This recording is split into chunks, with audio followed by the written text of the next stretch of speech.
And here we are.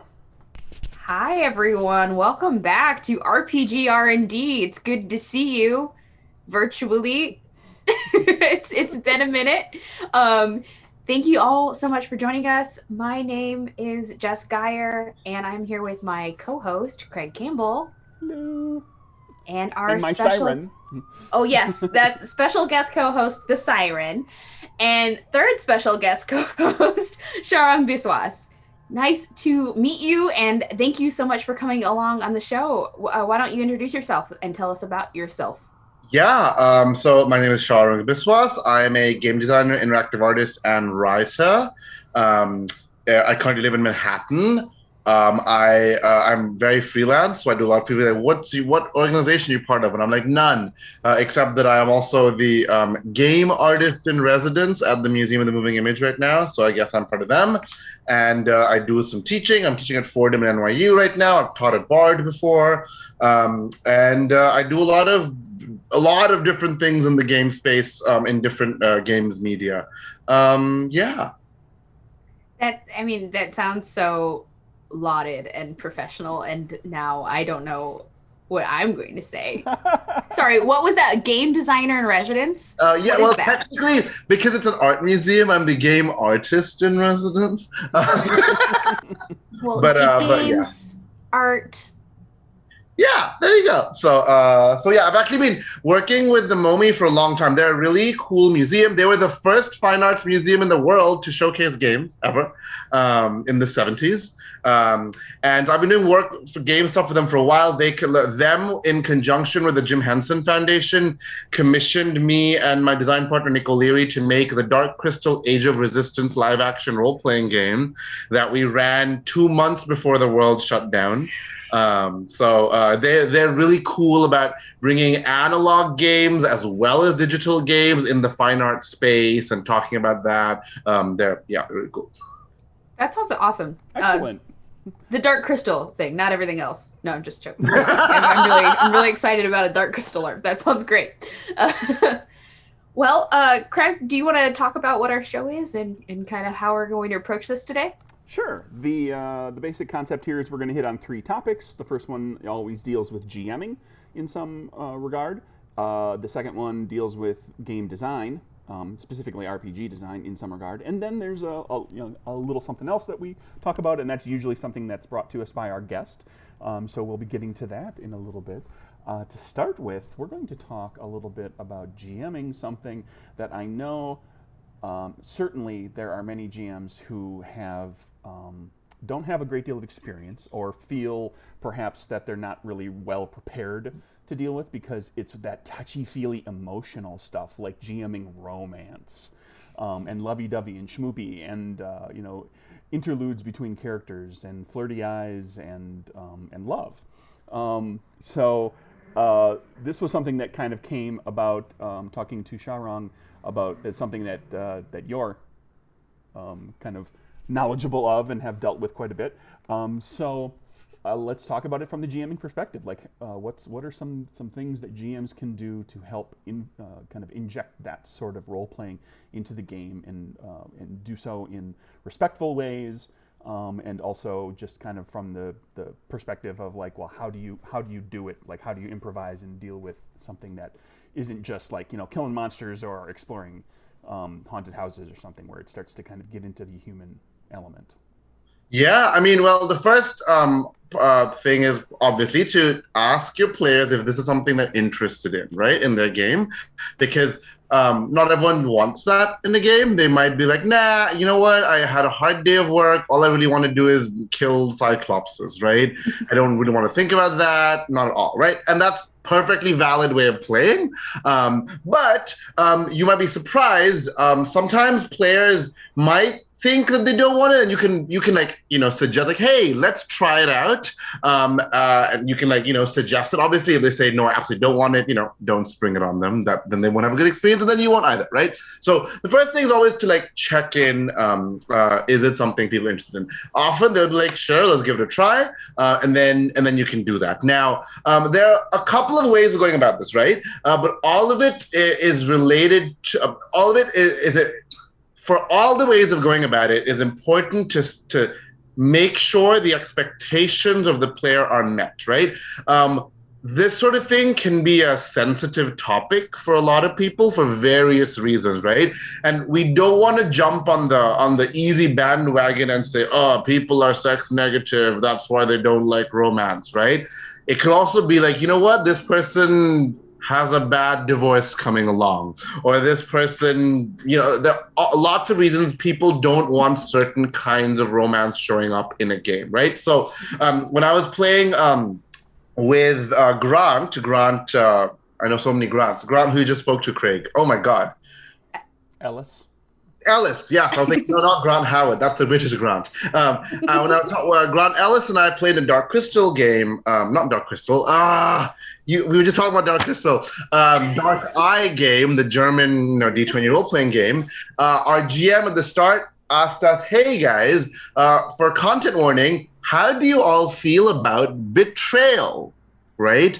Are you okay with major characters that you like betraying you? And I said, no, I do not want that. That will make me sad in my heart, right? So that kind of thing, you want to check in with your players. Like, hey, if we have romance in the game, are you okay with your romantic people being put in danger? Are you okay with them possibly betraying you? All kinds of things like that, right? It doesn't mean you have to give them spoilers, but it's good to check in because someone might be really like, oh, I don't really want betrayal because that happened to me once, right? I took my mom to watch a play all about like infidelity once, and it really triggered her. And she's like, why did we watch this play? And I'm like, Oh no. you picked the play? And she's like, oh, right. I'm like, sorry, right? So you don't want that to happen. So that is the first step. And then after that, it becomes like people feel that GMing romance is this like, oh my God, scary thing. Look, everyone who's GM'd has GM'd human relationships, right? They're NPCs who act a certain way. They have a certain motivation. They want something from you. Those techniques are all in the toolbox, right? Except that you think of it like, oh, what does this person want from you? He wants to be romantic with you, right? That thing. And I know that you want to be careful and not be like he's like creepy or he's like stalking you. I'm just saying he because I tend to be romantic with people with he's, but it can be she or they or whatever, right? So it's don't be freaked out by romance. And remember, romance doesn't mean you have to be like, and then this item of clothing comes up, and then you do this sex act, and then your tongue goes there, right? Like that isn't necessary in a romance game. It could be present in a romance game, right? I co-edited a whole book of LARPs about that, right? But you can like there are lots of ways like, oh great, you don't even have to mention explicit sexuality in the game. You can be like, great, we go on a date, awesome, next day. But including romantic elements can be a powerful way of because RPGs ultimately, or game and log games, if you want to be general, are ultimately about all art ultimately exists to elicit some kind of emotional or intellectual response in the recipient, right? It can be the excitement of getting a critical hit. It can be the glorious feeling of, yeah, we've saved Avernus from the depths of hell. It can be any of those feelings, right? And including romantic element is just another color in your palette of emotional/intellectual responses you can elicit from the player, and it can make the game richer. It can make NPCs more memorable. It can make players care about things more. It can also change up the game a little bit, right? It's not monotonous as much anymore. Not to say that you all run monotonous game, but it does add a bit of color that's different. It's also very humorous. Everyone loves rom-coms, right? And we all know RPGs devolve into comedies every single time, right? Even if you're running the most horror, even if Bluebeard's Bride, right? I've run Bluebeard's Bride 17 times. Every single time there have been giggles, right? Rom-com stuff is funny and fun, and you can have delightful situations at the table of like, oh no, ha ha ha, I don't know, he did some silly thing on our date, right? So I encourage everyone to do that. And I've been talking for a long time. One thing I wanted to say there about like you don't need to be graphic at all with your romance, even if there is sex involved in your romance in your games.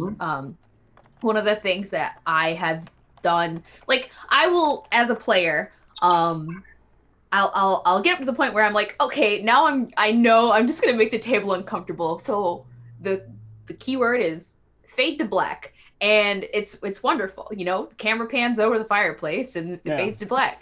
I was thinking the exact same thing. Like you can have things that are kind of veils, like like when we get to the act of sex, it becomes the music swells, everything goes soft focus, wispy curtains flutter, and it's the next day. Yeah, and I'm known for someone who talks about sex a lot, right? I've gotten grants to make games about sex. But like even when I play with people I'm not very comfy talking about that with, or I know they'll be comfy with it, I'm like, great. And then we go into the bedroom and you hear cool noises. Yay, done. Right? Yeah, like summarizing. Summarizing is a wonderful way. Like you see that in romance novels even. Not every romance novel details every little single thing. I just bought for Pride Month some new cool books, and there's some great fade to black sex scenes in Sarah Reed's Bread in Other Lands, and a bisexual main character. I need that. It's so good. Assign it to your students, Jess. It's so good. It upends the tropes of fantasy novels. Awesome. But and another thing is, like, we talked about this idea of discussion, right? Discussion is another way of saying have good calibration tools, right? And whether that means you explicitly use calibration tools like John Stavropoulos' X card, where people are like X card, or if your table is more like let's chat about it at the start in an informal way, and then if we need to change it, we can chat about it in the middle of the game, right? So that is usually a good thing to have because different people, because in our culture, sexuality is like demonized a little bit. Different people have different levels of comfort with different things. And like I said, you never know someone's history of romance and stuff. So just make sure that people at your table are comfy enough in some way to recalibrate the experience if they're feeling something. Someone might be, hey, and it doesn't have to be because they're icked out or they don't want to talk about it. It could be like, hey, can we get back to fighting beholders? We've been going on dates for a really long time now. I just want to roll some dice right now, That's, again, a valid emotional reaction. If you're sitting down to play Shadow of the Demon Lord, you expect to be fighting lots of monsters who are evil and gross, right? And if the expectations are overturned, having ways to calibrate is a good thing. Yeah, or maybe we want to seduce the demon lord. Who knows? Right? Like those aren't explicit mechanics in the game, but you know what? No game designer I've ever met is like you cannot make house rules, right? Yeah. One thing I'll be is be conscientious if we're having like PC romance, right? Because you just want to make sure that people don't feel awkward around each other, so just be extra observant and actually, hey, are we cool with this? And use your calibration tools of good communication or X card or whatever to make sure that's okay. I know some people who have very strong boundaries about role-playing romance. Like I was in a LARP once where someone like, hey, do not role-play romance with me, please. That is a boundary that my wife and I have. Right? And we're like, great. So make sure, just everyone's comfy. And if you're, and if you want to play, there are like romance specifically, there are a number of games that are explicitly about romance, right? So Emily Care Boss's romance trilogy is 3 RPGs plus hacks all about romance. Right? The anthology I co-edited with Lucian Khan, Honey and Hot Wax, an anthology of erotic art games, is an anthology of role-playing games about sex. Right? What else? There are a number. Blue Rose, right? RPG has a lot of discussion and talk about romance. Lucian Khan's Visigoths versus Mall Goths has a lot of stuff about crushing on goths. I mean, even Apocalypse World has So much, yeah. Yeah. Plenty of sex. Yeah, almost Yeah. all apocalypse world Archetypes. and PBTA games have some sort of romance element. Like Monster Hearts is really famous for it. It's in the title of the game. Masks: A New Generation is really good with romance stuff. I always have teen crushes when I run Monster Hearts. Sorry, Masks. And don't like that techniques that I've seen GMs use where for one session they will swap system to do a specific thing, right? And then get back to their normal session later on, right? That's also an option. So if you want to play with consent and boundaries and what it means to play with those, maybe your your cyberpunk heroes. You use the rules of Emily Caraboss, one of Emily Caraboss's games, for that one session when you're like at a futuristic sex party. Use those rules for that day, and then go back to your Cyberpunk Red or whatever you're using for the rest of the game. So something I think that is worth keeping an eye out for too is how sexual orientation is handled at the table. And some people might be okay with romance, but they're not going to be necessarily okay with portraying romance of certain gender combinations.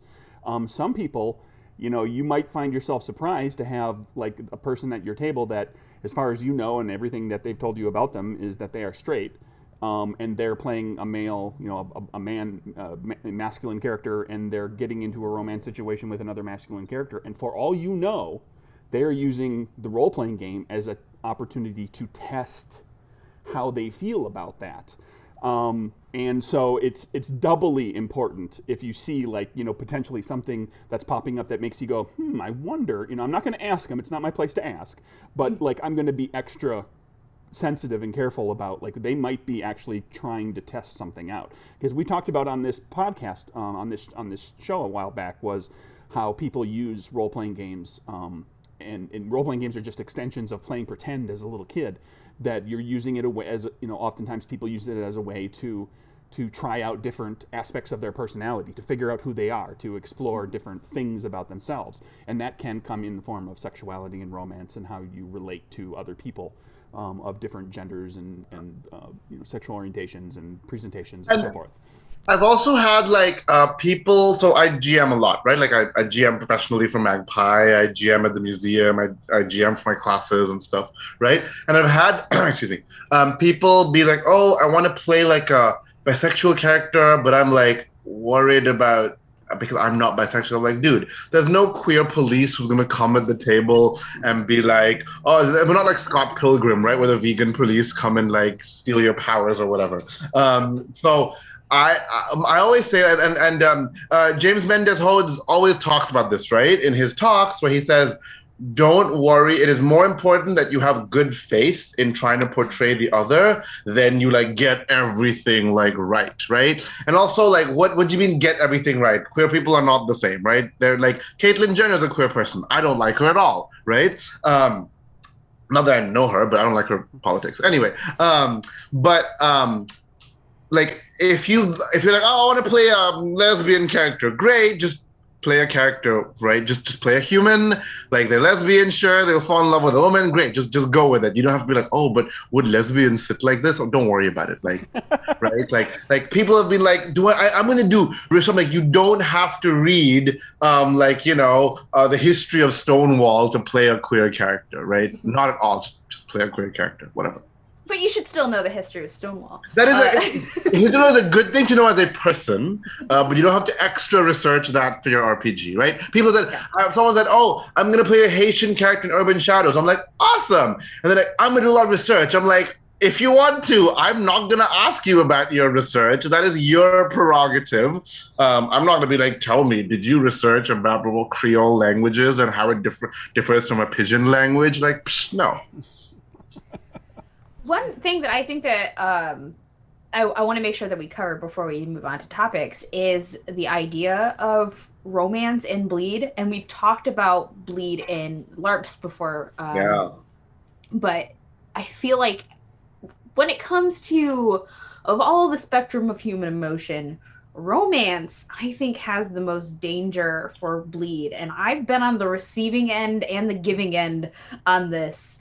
in LARPs, and it's really something to be cautious of. So not only monitoring, I think, with the other people at the table and the people you're playing with, but also internally monitoring yourself to make sure that you aren't getting some real life emotions mixed in there. So important. I actually want to push on that a bit, because when I hear a lot of people talk about bleed, these words like danger often come up, right?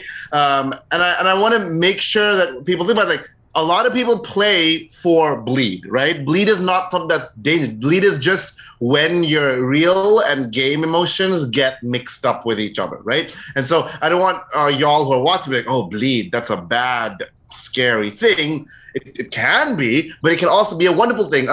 Sarah Lynn Bowman writes a lot about bleed and how it can be like therapeutic, and not just that, like all of us have a familiar feeling of bleed, right? If you have ever like squeed at like a ship in a movie or something, right? That has elements of bleed in it, right? We're like, oh my God, I'm actually feeling this feeling about these characters. Or like when a beloved character dies and you feel sad, that is a sort of akin to bleed, right? This isn't a bad thing. We don't say, oh no, there's a terrible emotion, it's dangerous and horrible, right? So just keep that in mind. And like, I love playing romances in games. I like the feeling, the like sort of bleedy feeling of, oh my God. And again, but of course, again, it depends on the person, right? It, like, I don't want that with this person. I want that with this person, right? So just like Jess is saying, be aware that this is a thing that is possible. And just if you're an adult,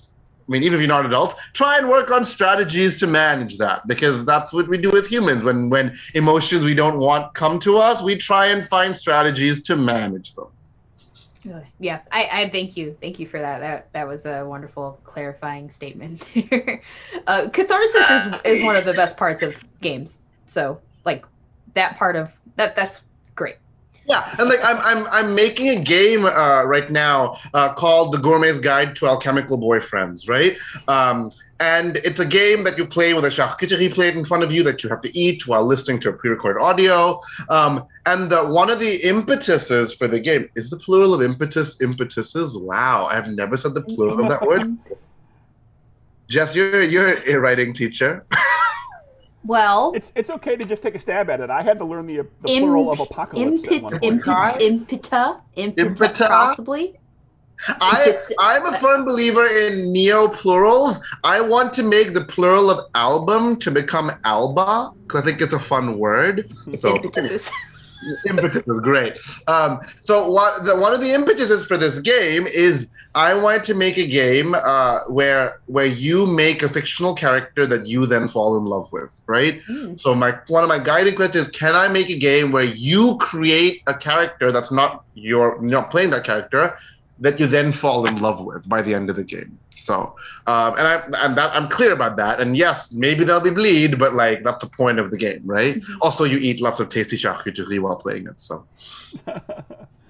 All right. Well, there we go. All sorts of advice and thoughts on GMing romance and bringing that into the game. Which is a really good advice, because I have an NPC I'm playing in the game with my actual fiance, who his character likes. I'm like, well, this is going to be really fun, me playing the NPC of my romantic partner in real life. That's awesome. And like for some people, that might be the opposite of fun, right? So one of the games in Honey and Hot Wax, the one that I made, is about frat boys who are like sexually attracted to each other and maybe romantic to each other. They keep having sex and never talking about it. And the game, part of the proposal of the book is some of the games ask the players to perform real life sex act on each other while playing, right? And so when I made the game, I was talking to our partner about it. He's like, I absolutely do not want to play this game with you, right? And it wasn't because he doesn't want sex with me. He's my partner for many years. Sorry, I shouldn't assume. He's my partner for many years, and we've had sex for many of those years. But he just didn't want to play. But his idea of fun was not role-playing two characters who will then be having sex. He's like, nope, I don't want to. The mindset will be weird. I don't want to do that, right? While for some people, like Jess, might gain a lot out of playing this romance relationship with someone who is a real life partner. So don't assume that about people if you're GMing that, oh, you both are married, you want to like, so. Mm-hmm.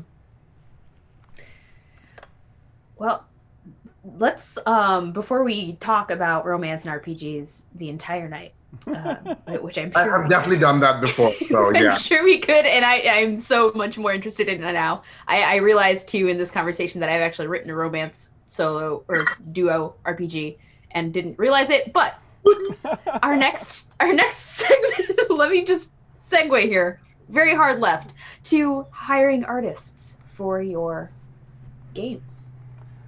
And this is a topic that I have only a little bit of experience with because I've only done this now for 2 games. Yeah, I've done it like 3 or 4 times only, yeah. But Craig, I think you've done it a little bit more. I had somebody ask me how many games I've made in a stream earlier today, and I said I'm not sure. I had to sit down and count them up. So yeah, I've hired artists for a dozen game products. There's and we can't cover everything that there is to deal with hiring artists, but here's some basics, I guess, for somebody who's like designing a game and looking to put some art into the game. Is art necessary? Not necessarily. You can make a game that doesn't have any art in it. You can do kind of cool graphic stuff that helps to kind of break the game up, especially if the game is shorter. People aren't really going to necessarily miss that there's not an art piece in it. You can do cool stuff with covers that don't even have art pieces in them. New typography stuff, yeah. Typography, the graphic elements, all the stuff that you can do. That said, if you're going to have art, it kind of becomes a question of what kind of style you're looking for, how much you need, and how about how to go about getting it. Now we've touched briefly in the past too on there's a lot of artwork and photography and so forth that you can get that's royalty free, that's available via a variety of websites. Some places where people literally like create these things and they put it up there for for people to use. Other stuff that's just historic. A lot of museums have museum collections. Like if you wanted to do an Elizabethan era game, you can probably find plenty of Elizabethan artwork of actual paintings that you can just use straight up. Now, if you have Elizabethans fighting aliens, you might need an artist. Although I will point out that there's a game called Godlike that did an excellent job of it's about playing superpowered people in World War II, where all of their artwork is period photography that has been altered to show super-powered people in it. So it's like literal photography from the era that they then like, okay, now here's a person flying carrying a tank. Nice. And it looks like that photography, and it's all grainy and but anyway, so a question of how much do you need, Jess? Do you have a thought on that? I know where I kind of fall. I've seen different games vary. Like there are well-known games that are just chock full of art, and there are well-known games that don't have a terribly large amount of art. Yeah, I think a lot of players and people who are purchasing games kind of expect when they get like a physical book, they're expecting art to break up the text on the page in a lot of ways. I'm a journalism teacher, and one of the things I work with my students on is, okay, well, you can't just have a whole page of text. What would that do to you as a reader? Sometimes you need that visual aid. A lot of people will read the headline, look at the picture, read the caption, and they're done. And when that comes to games, a lot of people, when they are looking to purchase a game, if they're picking something off the shelf, they are going to look at the cover, they're going to flip it open, maybe read a couple passages, but they're going to really look at that art to kind of get an idea of what the style of this game is and some of the things that are happening. So I think for Moonpunk, we had, I can't remember exactly how many pieces of art. I think it was like between 14 and 16 that we had commissioned. Alex would know better, but we wanted we wanted those commissioned pieces of art to reflect the punk style, as well as like this spaceship kind of like people doing weird stuff on the moon. to give people the idea of like, okay, here are some imaginative scenes to help evoke what we're going for. And then on pages where I felt like I still needed stuff to break up the text, to add some interest to the page, to gather the eye in your nice little S curve on the page, good elements of graphic design, I went to the NASA Flickr Commons, which is also royalty free, grabbed some of those, did a little bit of editing and slapped them in there. But I have, a modicum of Photoshop skills that I was able to use that with. So I would say for me, a good starting point, if you're just like trying to put numbers to this, would be an element of art every other page or every 3 pages. And I would say that that's actually like a pretty small amount. I think you always need some sort of graphic design element. You should, please don't ever put like just text on a page. Yeah, and there's no wrong answer to this question. Like you Yeah. can make it work with a lot of art or with a very little art. I mean, I think if you've got 2 pages that has no art on it, and you flip the page and there's still 2 pages with no art on it, there should probably be some art on that next flip. Now that's average too. That's like across the, like there might be certain chapters that have more art, like in certain games, like monster sections of the book are notorious for a lot of art. Yeah. Like a lot of times there's an illustration for every monster, or at least for a good many of them. The GM section might not have as many pieces of art, just a handful of pieces that kind of help the GM kind of keep the world in mind as they're reading it, but it's not something that players are necessarily looking at too much. Whereas the player section, again, might have a little more art. I think with the stuff that I've worked on, I've varied, like, roughly a piece every 4 pages. Sometimes it's more often, sometimes it's less often, again, depending on the chapter that you're in. If you have like one of the things I did with Capers and Murders and Acquisitions, when I would have, multiple pages of stat blocks, like here's just a bunch of different NPCs that are ready to go, right? So it would be like, pages of that, some of that, and then every so often there'd be like a half page of just interesting NPCs doing interesting things that helped. Just kind of like here's what like those NPCs might look like, and here's like a variety of different types of people. But like when it's the stat block section, that's like something that nobody's going to sit there and just read from front to back necessarily. It's something that they're going to go to for reference occasionally, so you can get away with less art.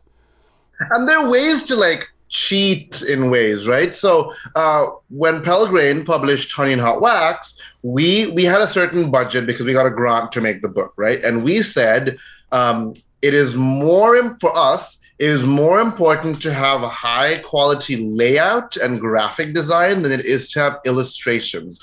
For a short thing like that, I like, for example, Dialect does this really well. Dialect has a few really well chosen art pieces, but a lot of it is just text, typography, and layout design that's really, really gorgeous, right? It's a beautiful book. That book is gorgeous. Very pretty. And one of the ways that we used, because remember, note how Jess said specifically like visual elements, right? So one thing we did is we commissioned a cover that had multiple elements in it, right? A cover that was busy, because then what we did, we then took out elements from that cover, and our layout designer took those elements out and put them into the pages, right? And there you get you have a slightly more expensive illustration, but then we didn't need many more illustrations, because our layout person could cheat, right? Could use bits of our major illustration in other parts of the game, and I think the game looks pretty good, right? Actually, I think it looks very good, right? I'm gonna say it. And so those are ways you can get a lot of bang for your buck. And I do want to note something, though, is when I say get bang for your buck, does not mean haggle with your illustrator to go down on their price. Illustrators are woefully underpaid for the amount of time and labor it takes to do their work. So please never ask illustrator, actually, can you do it for less? Maybe you can be like, this is my budget. Can you put this much commensurate time for my budget? But do not say, oh, if they quote a price to you, don't say, can I pay you less? You can't say, can you put less effort and make a smaller piece, right? I found people often give least respect to illustrators when it comes to like labor compensation. Do not be that person. Respect your illustrators in terms of labor compensation. But there is something that you can do too with the negotiation with the illustrator, which I did for a game, which was the artist was like the art that I initially saw of theirs that I kind of really dug, and they worked in a number of styles, right? And the art that I really dug was going to be pricey, and I was like, that's just not going to make my budget work. And so I talked with the artist and said, well, what other, you do this and you do this and you do this and you do this, like, here's what my budget is looking like, kind of in this range, and I'm going to need this many pieces. Like, what style? Because I don't know how long it takes to make each of those different types of art. And the artist ended up making, doing a particular style that was less time consuming. Yeah. So they were still able to do the fun little RPG job for less money. That was something that they could turn over more quickly. And then, where they're, they're like bread and butter, like where they really make their money to live off of, is in the more expensive styles where they've got clients who can afford more. Respectful negotiation, right? If that's not negotiation where like, I want to pay you less, that's like, how can we do something that respects your effort and time and my budget in a respectful way, right? That's great, And if you've got your heart set on like I want a full page piece at the beginning of every chapter and then half page pieces all over the place, maybe that becomes a half page piece at the beginning of every chapter and quarter page pieces all over the place. That are black and white or something. Yeah, exactly. Yeah, I think that's one of the problems is that a lot of game designers aren't also artists. I'm not an artist in like a visual illustration kind of sense. I don't know how long it takes for somebody to produce a piece of artwork. I don't know how complicated things are. For me, as a person who's very dedicated to making sure my freelancers get a good wage, a living wage at least on my commissions, I worry that I'm going to short sell them because I know so many illustrators will short sell themselves because it's kind of a competitive market and a lot of these people are trying to make a living doing it, and getting commissions means making a living. But overall, you should trust your artist to know how much time things are going to take and what they value their work as. Trust them on it. And even if you do come to an agreement at one point, like just something to keep in mind, I've been trying to do this across all of my different freelancer, types of freelancers that I hire, is that like try to improve a little bit every time. Like try to be prepared to offer a little bit more and get like, because even if you hit a rate that the artist is happy with, they feel like they're actually getting paid, they're still probably kind of getting underpaid. Because if artwork was something that just anybody could produce, then everybody would be producing it. And especially if you're looking for something in a style that's very kind of unique or, that is super fitting to your game. Is like, always, just in general, just try to be kind of getting better as you go along too. Better per word rates for writers, better, just ramp it up a little bit every so often and try classical economics undervalues labor and overvalues entrepreneurship, right? This is a thing that's why we have billionaires who make so much money off the labor of all these people without doing that much, right? And so something that I do to try and help that, I've only done one Kickstarter so far, but I'm working on more, is we always have stretch goals that are pay everyone more. Just pay everyone more. It doesn't matter what you did in the project. If you were a copy editor, if you were illustrator, if you were a layout designer, if you were a consultant, just pay everyone more, because a lot of these things are very collaborative pieces, and a lot of people, like even writers, like 10 cents a word, which is higher than industry standard, is a very low wage for writers. It's very low for writers, right? But we accept it because that's what the standard is. So we just say pay everyone more because, like Craig said, people are probably underselling themselves. Yeah, another thing that I cannot recommend more is, if you can afford it in your project, getting like hiring a person who is like your art director. because your art director will not only make your entire game better. We're working with Aaron Radney right now, and he's been great with like helping us create this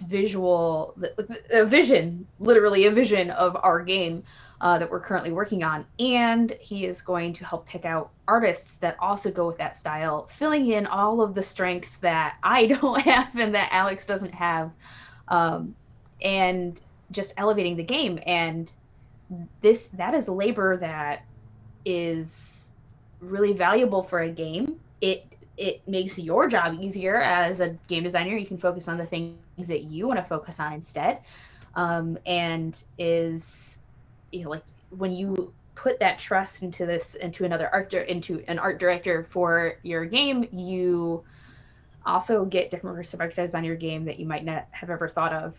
Aaron has contributed already so much to our game that it's not even funny. It's terrific.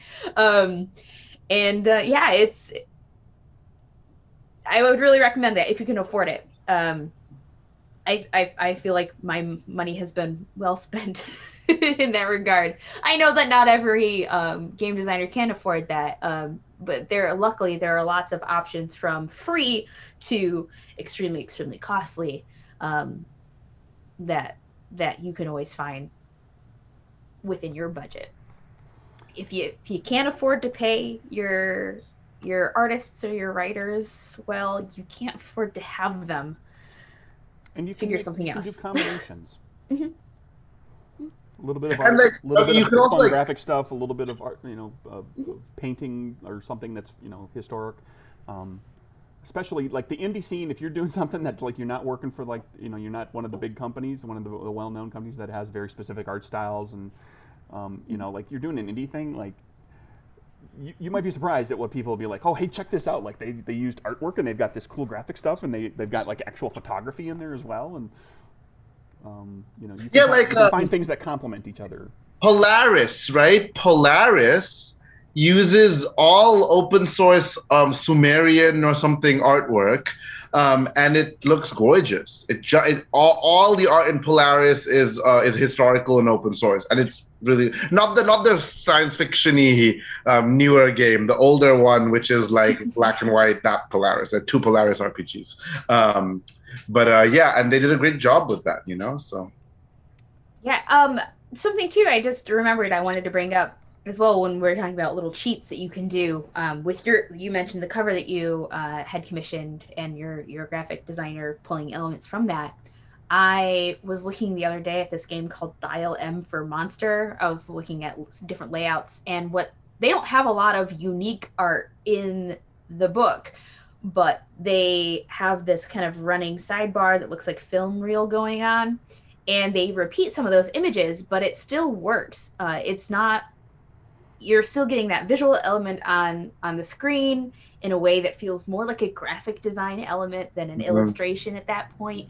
And then they combine that too with what is, at least clearly to me, maybe it was commissioned art, but pulp, open source pulp movie posters. And you can be creative with it.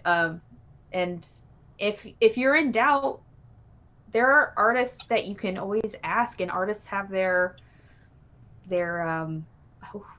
I don't have the word for it. The sheet where they say all of their rates. They have their rates. The rate sheet, yes. They have their rates available. Usually, you can scope out and do a little bit of shopping, for lack of a better word. And there's also you can spot in, if you find the stuff that kind of fits what you're looking for too. There's stock art. You can fill out your pages, like maybe you only can afford 6 nice pieces of artwork that are commissioned, but you've got stock art from this particular artist that's doing stuff that kind of fits your genre or whatever, and stylistically works, and you can use that to kind of that works especially well with like quarter-page pieces and little spot illustrations where you can add little things in there, and then save the money to be spent on like the half-page and full-page pieces that you can afford. And I feel that because of the ubiquity of things like Dungeons and Dragons, those are a particular art style, right? But that doesn't mean that your RPG, even if it's a fantasy combat-oriented RPG, needs to have the same art style. In fact, it'll stand out more if it does not have the same art style, right?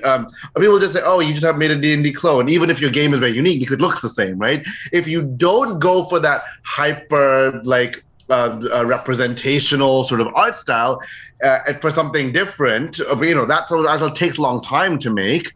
Maybe your game will be cooler because of that. Like Morkborg, everyone's like, "Wow, what is this cool, weird, bizarre art style from Morkborg?" Right?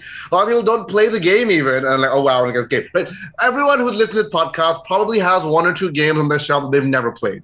Right? Every single person listening to this podcast has that, right? And often the experience of getting a game is reading it, imagining playing it, imagining, "Ooh, I can make this character," then never playing that, right? And the art, if it's cool, interesting, will still fulfill a function. It'll fulfill those functions, right? Enjoying the reading of it, and if it's unique and different, it'll be great, right? So. Yep. And just a bit of advice for people who, if you're working on a game right now, is start collecting artists right now. If you see something interesting on Twitter or Facebook, you go to DeviantArt or ArtStation or whatever. Just start making, writing. Just copy paste links down, get them down in there. Especially if it's stuff that's a little out of the ordinary, but that would fit like kind of what you're looking for. Because I'm a big believer in like the painterly style that Sharang was talking about, which is like D&D's, like very highly representational, like looks realistic. That's expensive as heck. It's in a lot of games, but you can do some really interesting things. Like Aegon has like some really unique artwork. John Hopper did all the art himself. So well, if you are a game designer who can do art, I hate you. But if you can John find Hopper did the layout, the writing, the game design, the illustration, and the typography, everything for that game. Right, Not fair. But very unfair. But keep an eye out. Like I came across an artist literally. I came across an artist literally this week, and I said, "That's my artist." If I ever do a Greek, like an ancient Greece game, because like the artist does this really interesting, kind of colorful, but it still feels very much like kind of Greek pottery kind of look. And I'm like, if I ever do a Greek era, ancient Greek game, that's the artist. And just start, finding those. Like if you find like, oh, this is like really like lovely watercolor that would make for like a great children's game, kind of set that artist aside. If you ever make a little kids game that you want something like really cute and like light colors and soft and fun. Like I feel Bluebeard's Bride, Aegon, and Spire are 3 games that I feel have the most particular art style. Also Morkborg, but I don't own Morkborg. I'm super jealous of the artwork in Spire. I would love to have I'd love to make a game that does that art. And actually, I'm going to throw this out there because it's getting closer and closer. And Jess knows about this because you've seen it. I found an artist a couple of years ago, and now 2 years later, I am designing a game to fit their art.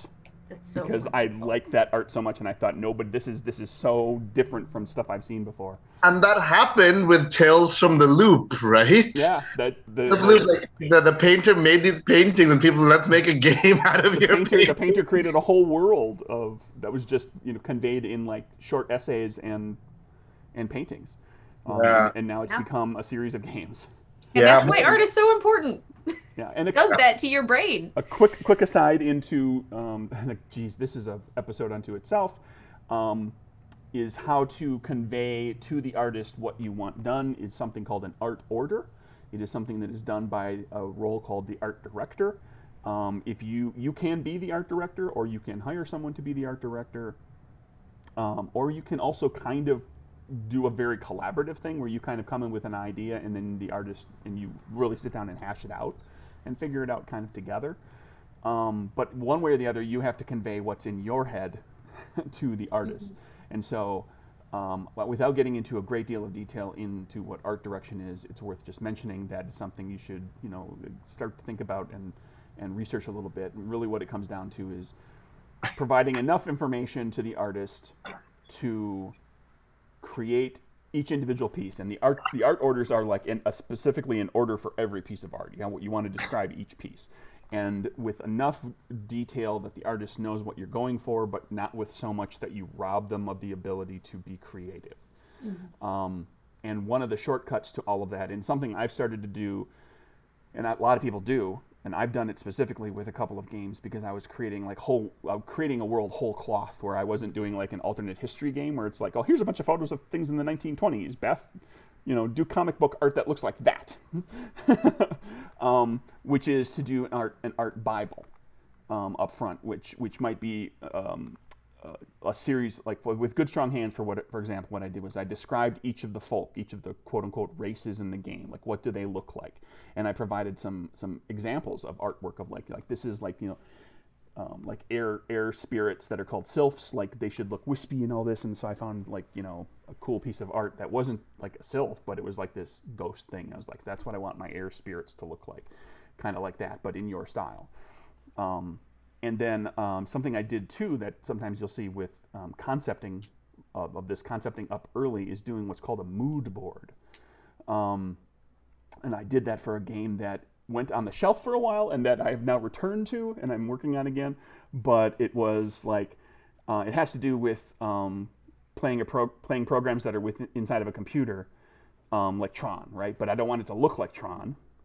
But I want it to look like you're a program in this virtual world inside this computer. And so I got talking with the artist, and the artist, we hashed a bunch of ideas out, and then the artist put together like a whole bunch of, it's like a collage of just like of suggestions and ideas and representations of like, well, what about, here's a shot of like, a line, like a old line style video game, like Tempest. Or whatever, I can't remember what the one was that's like, you play, you're in a tank and you're roaming around the battlefield, but everything is lines, it's like what about having like the far distance looks like that, and as you get closer, like things become more physical and solid, and we just toyed around with a lot of different ideas, like what does, what does, you're inside of a computer, so what does it look like when something's not functioning? What does it look like? What does a city look like? What does a town look like? What do people look like? What do monsters look like? And just all sorts of ideas. It's just like literally like you might have done a collage when you were a kid, was like cutting stuff out of magazines and just slapping it on, gluing it on a board. But you can get a lot of ideas kind of laid out for that. So, if you're creating a world whole cloth, especially if it's something that's kind of out of the ordinary that you can't easily find references for, those are ways to delve into that. And the more you can get the artist involved, and keep in mind, concepting is not your artwork. Concepting costs money too. Have the artist, pay the artist for spending the time helping you create the look of the world before they actually do any art.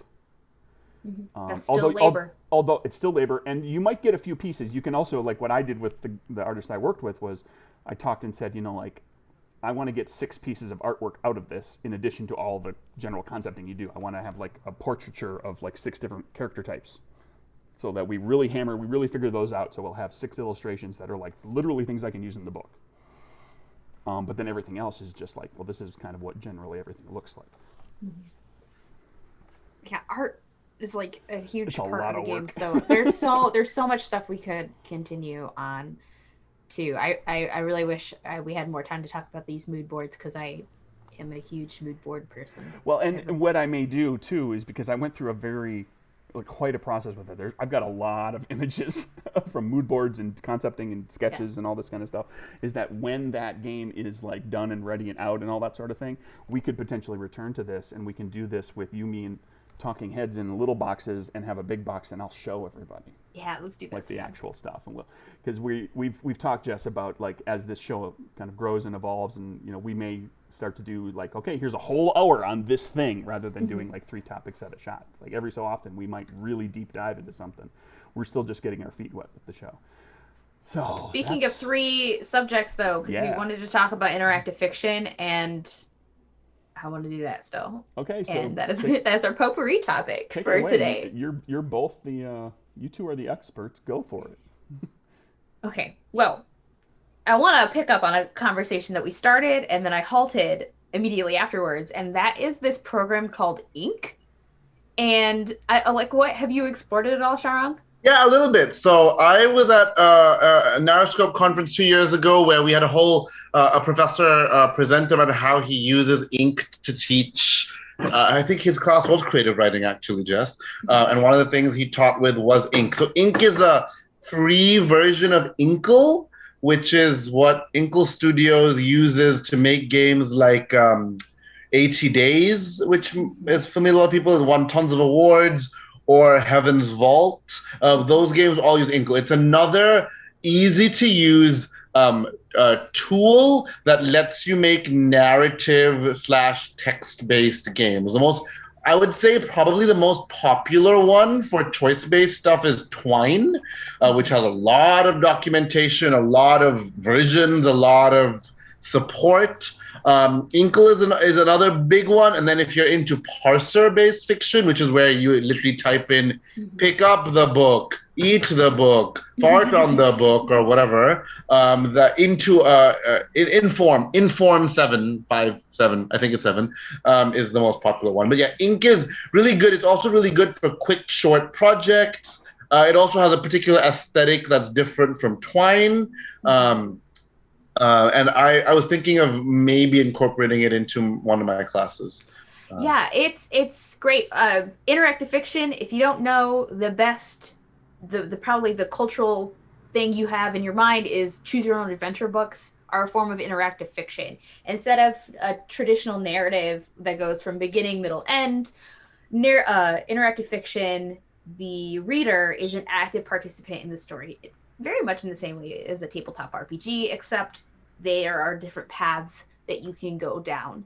I love them. That's what got me into role-playing games in the first place. Like, I remember playing stuff on rinkworks.com, which is still an amazing website with some really fun games on it, and just being really into it. And then on Neopets, and they had their own program in Neopets where you could make your own choose your adventures, and people would make their own stories, and it just was a way to get my imagination going as a kid, like an elementary school student. And like the Whitney Museum has featured Porpentine interactive fiction in their biennial, for example, right? So the scope of what interactive fiction is can go all the way from high art at the Whitney Museum to like, yay, we're kids playing Neopet stuff, right? And there's a lot that happens in between. Well, there's the not Bandersnatch. Bandersnatch is it is called Bandersnatch. Is it Bandersnatch? Yeah, the Black Mirror episode. Yes. Which won a Hugh Nebula Award. Yeah. Mm-hmm. So yeah, people love this stuff because as a reader, you get to do the decisions and you're playing the game by yourself. Unlike with a tabletop role-playing game where you are often at the behest of other players or maybe even a GM at the table, unless you're playing a solo game. And the story is told for you still, even though you get to be an agent in the story. And yeah, I love Ink. I'm making a story in Ink based off of a story my dad told me, a story idea that he had. So I'm turning it into a game, and my plan is, he does not watch this podcast, my plan is to surprise him with this game that he can play in the story world that he created. It's Ink can be a little bit difficult to use. I like Twine because it's very visual. Yeah, it has that visual mapping that you can use, and then you can go in and put the actual programming in. Whereas with Ink, you have to have a little bit more knowledge about programming. I really like it though because I feel like, at least for me, the way my mind works, Ink worked better for me when it came to actually doing the programming and doing the things I wanted to do in it.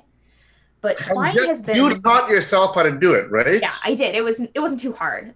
But also Neopets taught me how to program a few things. So I had a little Twine both have a lot of user-friendly documentation that you can teach yourself how to do basic stuff. Oh yeah, if you want to learn, they have all the stuff there, and then there are people who have done video tutorials. Jess, can you give some examples of free, good interactive fiction that listeners or viewers might be interested in if they're not familiar with the form? If you give some, I can give some. Birdland is one of So my absolute fun! favorites. It's so good. It's by Brandon Patrick Hennessy, and it is the story of an anxious camper at a summer camp, and she is plagued at night by dreams or nightmares of bird people asking weird questions about Pirates and yeah. So like different aspects of humanity. It Yeah. has a great twist. It has a great queer romance. It's great, and it's one of the games I use to introduce my students to interactive fiction. Yeah, it's such a it's visually it's an example of a Twine game that I think uses sparse color and graphic elements very effectively. And there is one scene in that game too that uses some programming very effectively. I don't want to spoil it, so go play it, and I think you'll know what I'm talking about. And it also uses stats in a very interesting way too. Very interesting way, yeah. I'll give a blanket one and then a specific one. So Sub-Q magazine was a literary science fiction fantasy magazine for interactive fiction that ended last year. Check it out. There's some really famous like Hugo and Nebula award-winning writers who've written for them. All the games are very short. They're like 10 minutes maximum. I have 2 games in it and 1 column of essays in it. So check that out. Another one I would recommend, it's not free, but there's a free demo, and then I would recommend getting the game. You can get it on mobile where it's cheaper. It's called Open Sorcery. It's by Abigail Korfman. I assign this to my undergrads every year. You play a elemental of fire and C++, where you are a elemental that was programmed by a programmer. You're a magical programmed being, and it's really clever in that you're not human. It really cleverly does that, and you solve puzzles, figure out there are many endings. And it captures the aesthetic of you being a computer program made of fire in a very cool, unique way. It also uses minimal things like color and typography and since we're talking about art, right? It uses color and typography and no illustration in a amazingly effective way. I always assign it to my students. That's a really good one. So these are good examples of choice-based interactive fiction. There are other kinds, like there's parser-based interactive fiction. I know a lot less about that, so I will not give you good examples. Hitchhiker's Guide to the Galaxy. There was a parser-based text adventure. Very like Hitchhiker's Guide. Old, right? Slightly old, right? Yeah. Yeah, it is old, but it's really hard. It's one of the hardest ones I've played. It's really fun. And also, it is one thing, interesting thing to know, and this goes into the higher things, that not all interactive fiction is predicated on the idea that the user is making choices, right? So I co-edited Strange Lust, Strange Loves, which is releasing this fall through Strange Horizons magazine for free, so it'll be available for everyone. And when I was talking to our writer, which also includes me, we were like, your interactive fiction doesn't have to be about player agency, okay? It can be about non-player agency, right? Depression Quest, which is very famous because it sparked Gamergate in some sense, is a really cool game because when you don't have agency, right? But when we talked about that, we're like, don't necessarily think of it as player agency. That is just one attribute in interactive fiction. When I was saying that, I'm like, there are many other things that make interactive fiction interesting. The act of clicking on something is different than the act of turning a page, right? And some interactive fiction stories use these affordances of the digital sphere, of the nonlinear digital story, in very unique ways. So check out the stuff in Sub-Q. Check out Birdland. It's delightful. It's great. And yeah, start exploring the world of IF. It's often abbreviated in the circles as IF. Yeah. Yeah. And then go make your own, because you're going to want to after you're done. And then the thing is, they're easy. Like when I teach the intro to video game design class, we start with analog games, then we do some Twine games, then we do some more analog games, then we do graphical video games, right? Because they're easy to teach yourself. You will also learn basic programming concepts. So a lot of my undergrads have no computational not computational, have no programming knowledge at all. And it's a great way of like, okay, here's how variables work, right? Twine teaches you that in ways, right? So they're easy to use. You can publish games. itch.io makes it very easy to publish mini Twine games. The market for Twine on itch.io is enormous. Huge. There's some like cutesy ones. There's some super explicit ones. There's a whole gamut of like cool interactive fiction, and some of them do really experimental work. Some of them do really non-experimental work. Yeah. Yeah, I think like some of the most interesting experimental type games I've played have been interactive fiction. I'm thinking like Doki Doki Literature Club, which subverts the tropes of visual novels. Yeah. And like a visual novel is a form of interactive fiction. There's just a few more pictures in it. Yeah, and often a little bit less, like as the element, a little bit less agency. You're right. Right. Than some other. Like Doki Doki Literature Club breaks the fourth wall in such interesting ways, right? Like one of my students wrote their final paper on Doki Doki Literature Club this year and how the form like breaks. So yeah, interactive fiction is cool. Yeah. What else? And do you have any questions about it, Craig? Yeah, Craig. Sorry, we were like, hey, let's talk about this. Really excited. I've been absorbing all of this and suddenly realizing that I'm designing one. Yeah, you are. Yes, the game that you're playing is the thing that I'm working on right now. That's kind of still secret mostly. That's interactive fiction. Yeah. Can you talk a little bit about, because both of us use interactive fiction in the classroom setting? Oh yeah. So for me, it was my first experience this year using getting my students to write interactive fiction.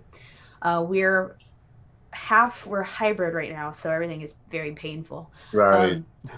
But I introduced them with two of Brendan Patrick Hennessy's works. So one was You Will Make a Decision, which is a satirical faux Soviet game.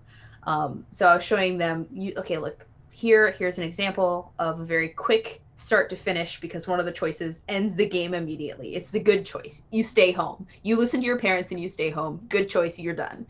And then I introduced them to Birdland, and I had them play through the game, because not everyone has, even read a Choose Your Own Adventure book. Not everyone has had that experience. So introduce your students to it.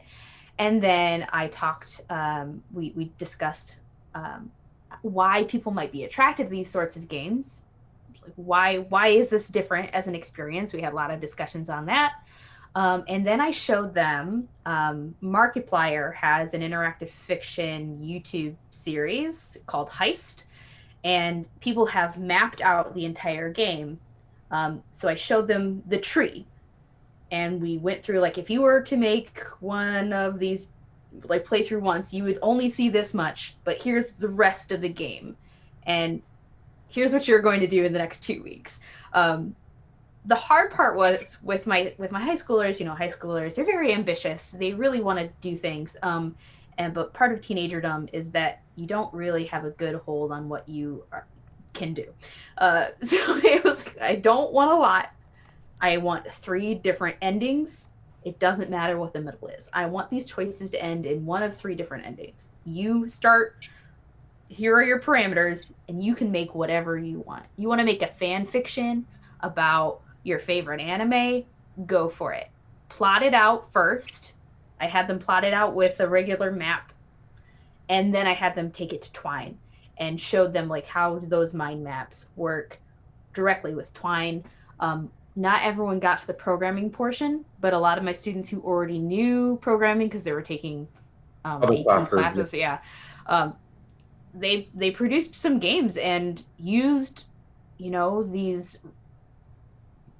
They really like to subvert things too. They like to subvert expectations. Teenagers do always. So they came up with some really interesting stuff. So it was very basic, but I really felt like it engaged my students a lot, and is a new way, an exciting way to teach, some of those writing conventions like plotting and tone and satire even. Yeah. I used it too for my contemporary literature class. Yeah, you can teach a lot with interactive fiction, just like you can teach with fiction, right? You can look at literary theory. There's also, for example, Kat Manning and Emily Short have a lot of like blog posts looking at literary theory of interactive fiction. Emily Short is how I found Birdland in the first place. Right. Emily Short's amazing, right? And then there's also a wealth of scholarly literature on hypertext and nonlinear fiction, right? Like Espen Arsworth comes to mind readily, talking about the like literary, scholarly, theoretical ideas of the textons and the scriptons and traversing them in different order, all this stuff, right? That's actually really interesting from a media studies perspective. And also just assigning students this is a different kind of assignment that will engage them differently with your material, right? And I always am a proponent of that. One of my favorite classes in undergrad that was on the humanities side was an Icelandic sagas course, where the final was not write a paper, it was to write an Icelandic saga, right? And that was something like, wow, that's a new thing we're doing. This is cool. So similarly, if you're like to your students, this is a new thing, we're doing a Twine game, that's cool. And also, there is a thrill to be had by especially younger students when you have a finished, functional video game, right? Like they might quibble about video game, but once they start doing like, oh my god, right? Like like look, I can click and it goes to the next page. It goes somewhere, and it's you feel really great having made this, even if it's like super basic, super simple. It just feels good, and that will motivate students. So for all of you who are out there who are like teachers and things, is great. Also, we talk about GMs. If you're like GMs, it's a great opportunity to make a new kind of puzzle for your players, right? You can have a little interactive fiction puzzle that they're solving, and then at the end of it, great, you solved it. You can now enter the temple, or you have hacked the mainframe, or whatever, you know? Yeah, it's a way, like, doing projects like this, not only is it the top of Bloom's taxonomy and everything, the creation portion, you know, not only is it there, but it gets them thinking about their thinking. They're thinking not just about the content, but they have to use all of these meta skills and all just, it's activating so much of their learning. It's something that will stick with them later on down the road. And they do feel proud at the end. It's not an essay. No one's ever going to care about that essay again, but they might show that game to somebody. And they might think, okay, no one really has a career in essay writing. I mean, there are essayists, but you know, that's like literature. No one has a career writing essays about Shakespeare. They're usually something else. They're usually doing other things too. But there are people who make careers doing games.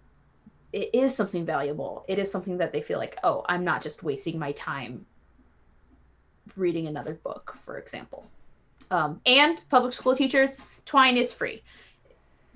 And all the resources for them for it are also free. For free. And that is, I know, a really big selling point. And like, just to reiterate though, we've been talking a lot from an education standpoint, but like I said earlier, there's a vast range of what's there in Twine, right? There's like fine art Twine, there's interactive fiction that's super literary, there's interactive fiction that's porn, that's literally there just for erotica, there's stuff that's pulpy and adventurous, like there's a lot.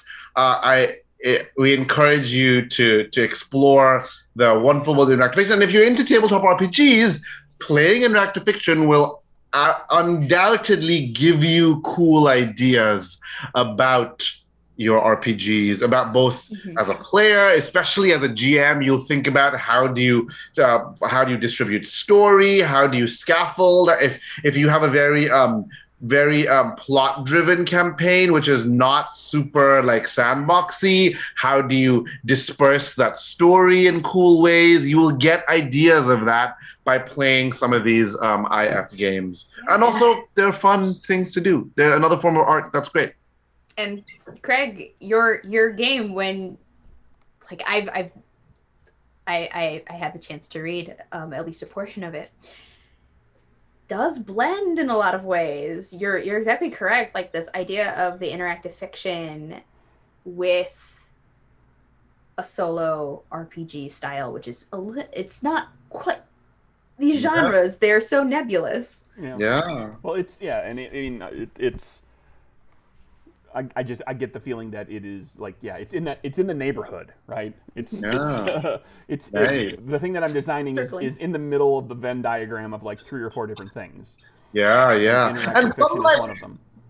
some like board games are flirting with that as well, like Mansions of Madness, the new one, Sea of Legends, which I had the pleasure for writing for, have like these board game strategy elements, right? Resource management, but also make this choice about like I had to write about like what does it feel like to kiss a sea monster, because you can choose to kiss them or not kiss them, right? Go back to romance, and like, do you want to help this guy or not? Like, there's these interactive fiction elements blended in because they're fun. It's fun to have these authored choices and ooh, what'll happen if I make this choice? Ooh, what'll happen if I make that choice?